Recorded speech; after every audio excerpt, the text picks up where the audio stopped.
Hello, my dear friends. How are you? Welcome. Thank you for joining me here. Today, I would like to have a different approach and talk about something quite different than the usual subjects of this channel. I would like to start by introduce you to my collection of witchcraft objects and artifacts. By collection, I mean the shit I do. Today, it's this particular charm or protective object I've recently created. I think we could call this a potropaic pragmatic magic of sorts. I know that over these past 8 years or so, right, since I've become a YouTuber, quite a lot of people would like to know a little bit more about me. I mean, this channel has never been about myself. I've never focused that much on my own person, not even focusing on expressing my own opinion. There's plenty, obviously, the internet has to tell about myself, and of course, the great majority of the content isn't true at all. In a way, it's kind of funny to almost become this mysterious figure no one really knows anything about or know quite little about myself and my life.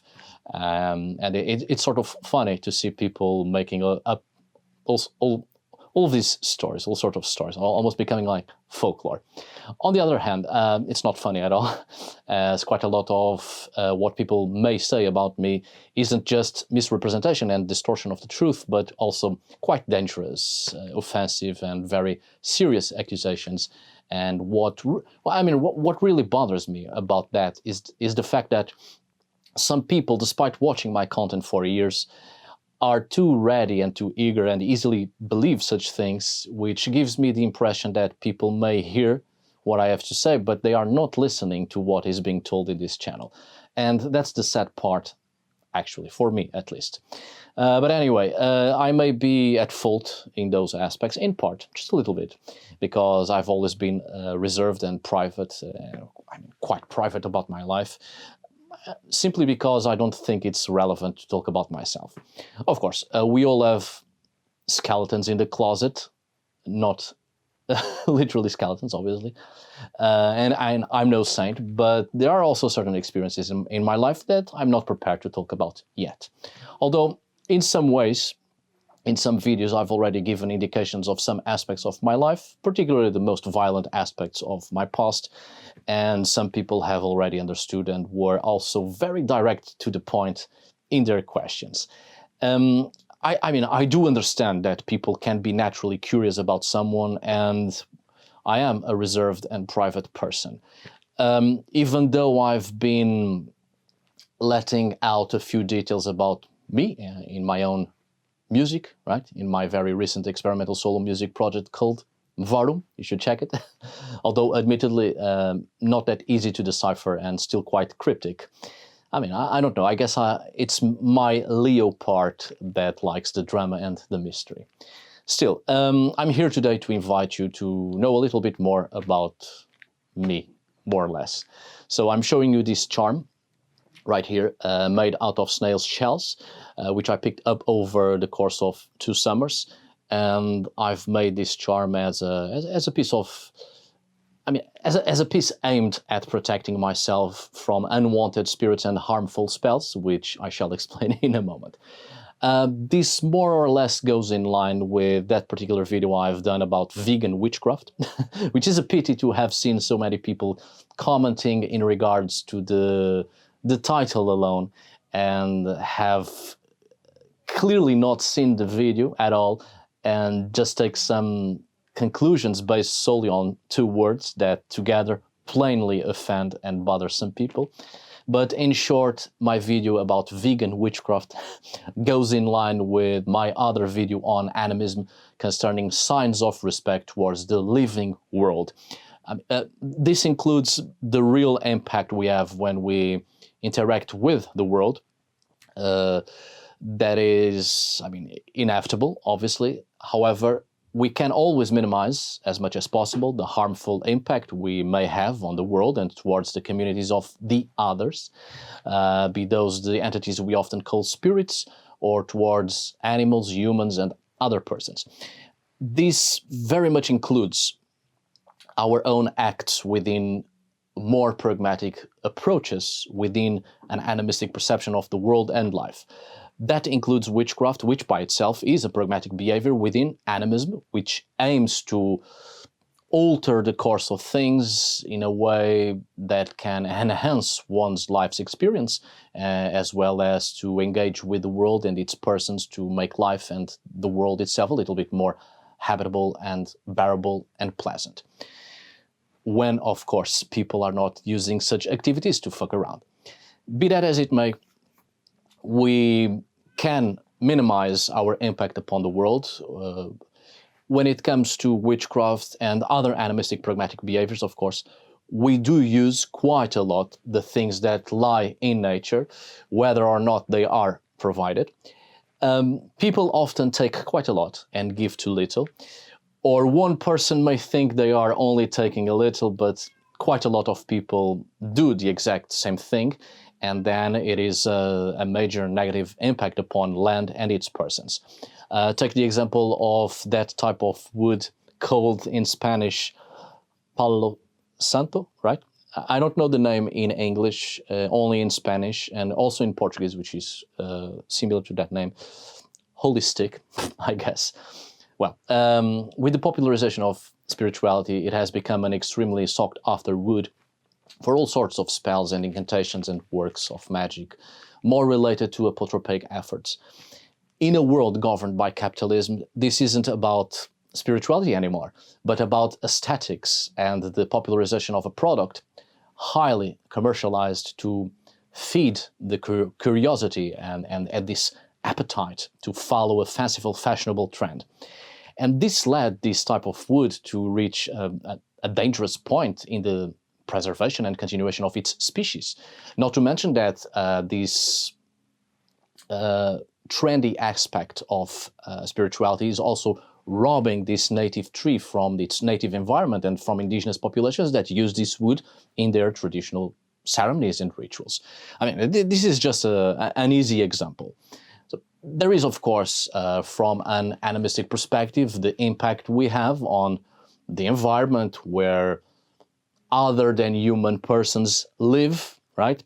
The impact we have upon spirits and fauna and flora when we carelessly pick materials to be used in our craft, or the tendency we have to forget to ask for permission and to show signs of respect when we pick something to bring home with us and to use in our magical endeavors.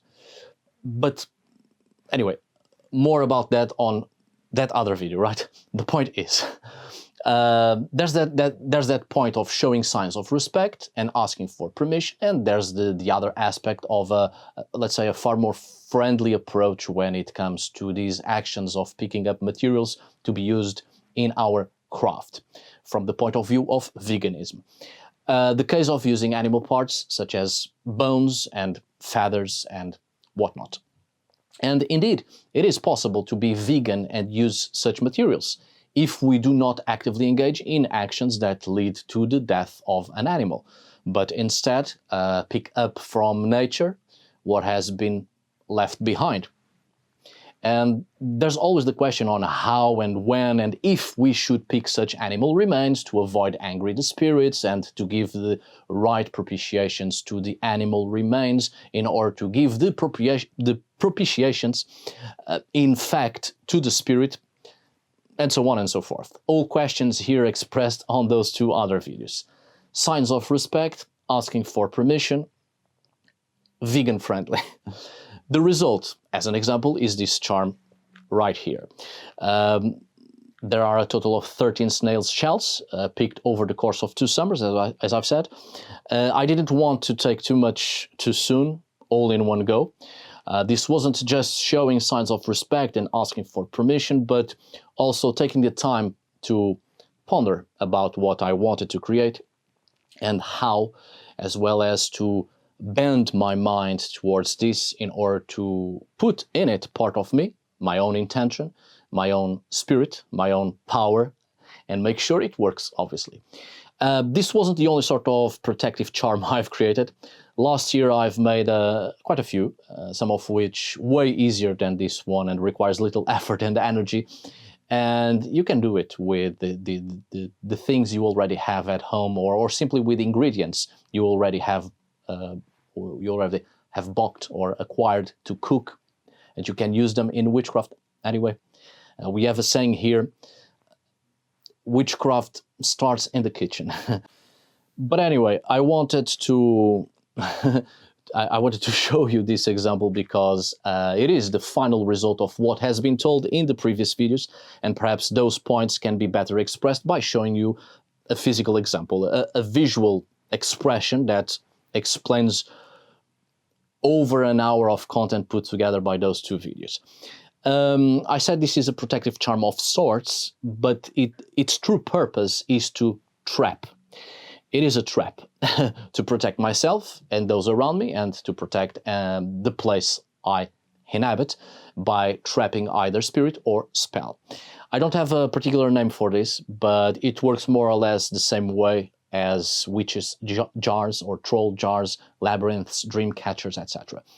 It is a trap, or it is to trap a sending, which could either be a spell, hex, or to trap a spirit or a harmful magical projectile, which can also be sent by someone.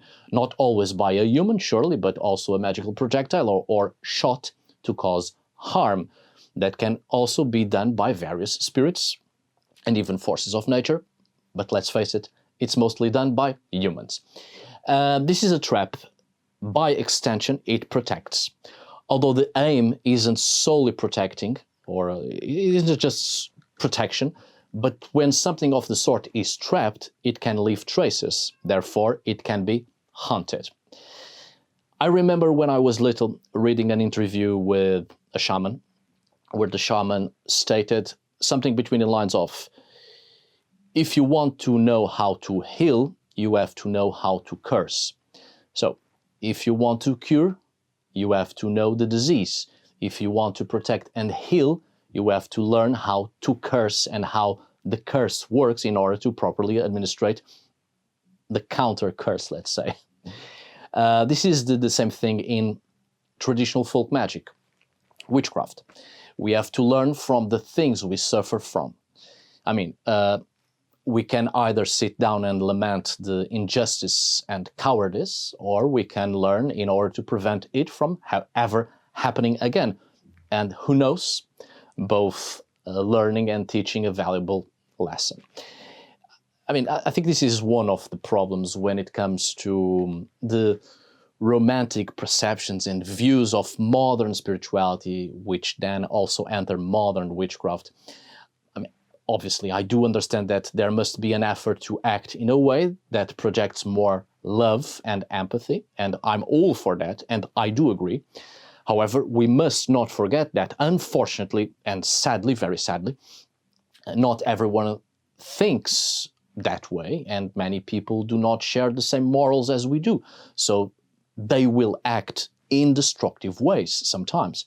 So we must not forget how to act and also create harmful expressions of the mind and spirit.